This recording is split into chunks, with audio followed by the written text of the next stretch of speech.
मागील 3 वर्षांपासून बेपत्ता असणारी एक व्यक्ती मुख्यमंत्री एकनाथ शिंदे यांच्या जाहिरातीत झळकली आणि एकच राज्यात खळबळ उडाली। अचानक बेपत्ता झालेली कुटुंबातील व्यक्ती चक्क मुख्यमंत्र्यांच्याच कॅम्पेनमध्ये दिसल्यानं कुटुंबियांना मात्र मोठा धक्का बसलाय आणि या कुटुंबियांच्या आशा देखील पल्लवित झाल्या। त्यानंतर या कुटुंबियांनी आता चक्क मुख्यमंत्री एकनाथ शिंदे यांच्याकडेच आपल्या कुटुंबातील व्यक्तीची भेट घडवून देण्याची विनंतीवजा मागणी केली। पुणे जिल्ह्यातील हा प्रकार नेमका काय आहे पाहुयात या व्हिडिओच्या माध्यमातून। पुणे जिल्ह्याच्या शिरूर तालुक्यातील वरुड येथील ज्ञानेश्वर विष्णू तांबे हे मागील 3 वर्षांपासून बेपत्ता आहेत। त्यांच्या कुटुंबियांनी त्यांचा शोध घेण्याचा अतोनात प्रयत्न केला, मात्र ते काही सापडले नाहीत। ज्ञानेश्वर तांबे आता परत कधीच येणार नाहीत असं समजून तांबे कुटुंबियांनी शोधही थांबवला, मात्र राज्य शासनाच्या एका जाहिरातीने त्यांच्या आशा पुन्हा एकदा पल्लवित झाल्यात। मुख्यमंत्र्यांच्या आता ज्येष्ठांना घडवणार धार्मिक स्थळाचं दर्शन या जाहिरात फलकावर ज्ञानेश्वर तांबे यांचा फोटो दिसल्यानं कुटुंबाला धक्काच बसलाय।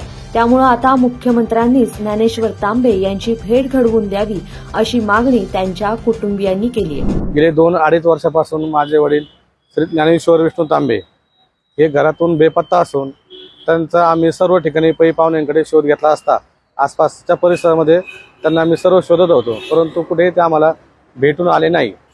दरम्यानच्या काळात पंढरपूरच्या आषाढी वारीमध्ये मुख्यमंत्री साहेबांनी जी आता घडवणार ज्येष्ठांना मोफत यात्रा ही जो नवीन जाहिरात मुख्यमंत्री साहेबांनी प्रसारित केली, त्याच्यामध्ये माऊलींच्या कृपेने मला माझ्या वडिलांचा फोटो त्या जाहिरातीमध्ये दिसून आला आणि आम्हाला आश्चर्याचा धक्का बसला।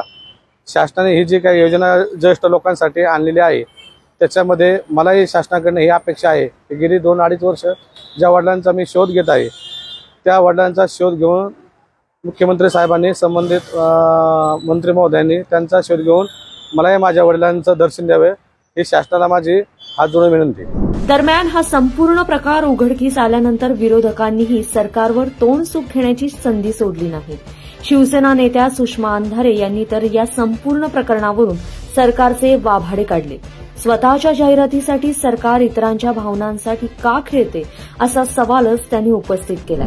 सन्माननीय मुख्यमंत्री महोदयांनी कितीही कंठशोष करून सांगितला की हे सरकार सर्वसामान्यांचे सरकार आहे, तरी सुद्धा मुख्यमंत्री महोदय असतील किंवा उपमुख्यमंत्री महोदय असतील त्यांच्या प्रत्येक कृतीतनं हे पुन्हा पुन्हा स्पष्ट होते की हे सरकार सर्वसामान्यांचे नाही, लोककल्याणकारी नाही, तर हे सरकार भांडवलदारी आणि ठेकेदारांचे भले करणारे जाहिरातबाजी करणाऱ्या लोकांचे सरकार आहे आणि यांची जाहिरातबाजी म्हणजे 4 आने की मुर्गी और 12 आने का मसाला आहे।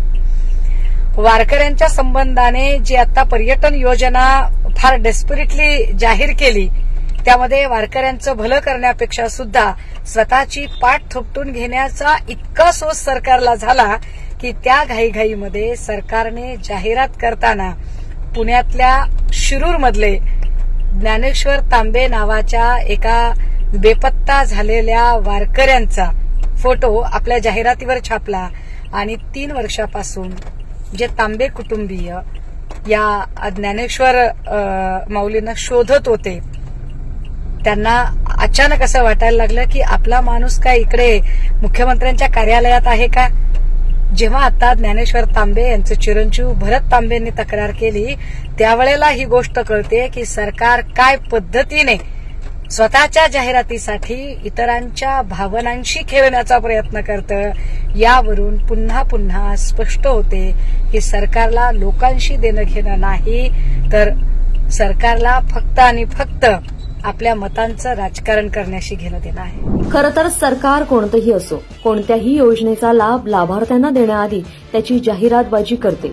अशा जाहिरातींवर कोट्यावधींचा निधी देखील उधळला जातो। कधी कधी अशा जाहिरातींमुळे सरकारवर नामुष्कीचीही वेळ येते आणि असंच काहीसं शिंदे सरकारच्या आता ज्येष्ठांना घडवणार धार्मिक स्थळाचं दर्शन या जाहिरातीवरून झालंय। असो, राज्य सरकारच्या या जाहिरातीबद्दल तुम्हाला काय वाटतं कमेंट बॉक्समध्ये आम्हाला नक्की सांगा।